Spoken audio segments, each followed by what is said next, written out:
Today we are discussing about polymorphism in Python.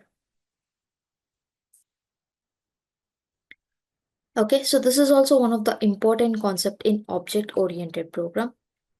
So let's start with polymorphism. So here, the polymorphism is a word that comes from Greek. So that means it has many shapes.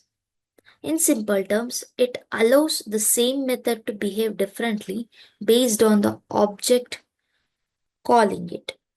This makes our code more flexible and reusable. Just for instance, okay, just think of an action speak. Okay, so just think of an action speak where a dog barks and a cat meows and a bird chirps. Even though the action is the same, that is speak, each animal perform it differently. This is exactly how polymorphism works. Okay, so I'll repeat it again. So here you do have a certain thing called action. Okay, so where the action is nothing but speak. Okay, so even though the speak is common in all animals, I'm taking an example for cat, dog, as well as bird.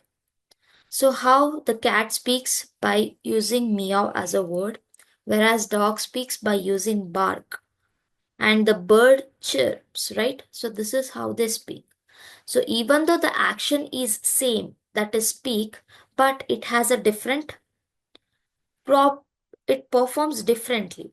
So that is what polymorphism works. Okay. We will move to the next slide. So then here you do have a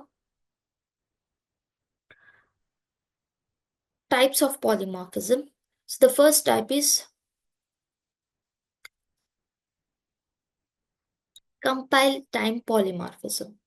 So when it comes to compile time polymorphism, so this is achieved by defining the multiple methods with the same name, but different arguments. So here that means this happens when multiple methods have the same name, but it will be having a different arguments. So here the Python does not support method overloading directly, but it can be achieved using default arguments or variable arguments. So next type you do have a run type polymorphism. So this is a method overriding. So this happens when a child class redefines a method already present in the parent class. So the child class provides a specific implementation overriding the parent class method. So these are the two types that come under polymorphism. Okay, one is compile time and another one is runtime.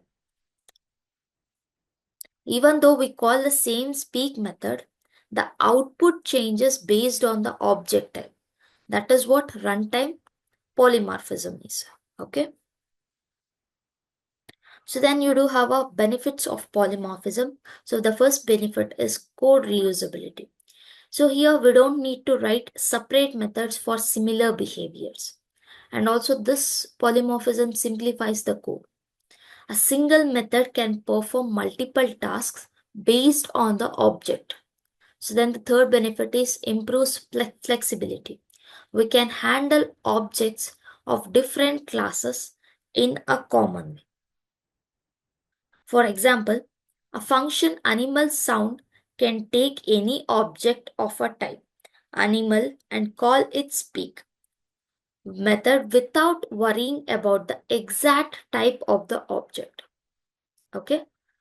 So here the flexibility is the power of polymorphism. So now we will learn how to write a code in Python. Okay. So here you can see this. Here we do have a simple example of polymorphism where the class animal is there. This class animal is nothing but a parent class. Okay. So where it has a property of speaking. Okay. So it has a property of speaking. So this animal is a parent class.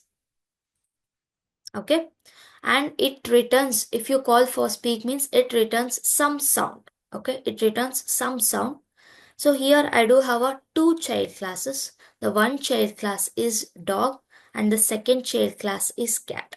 Okay, so here I do have a two child classes. One child class is dog and another child class is cat.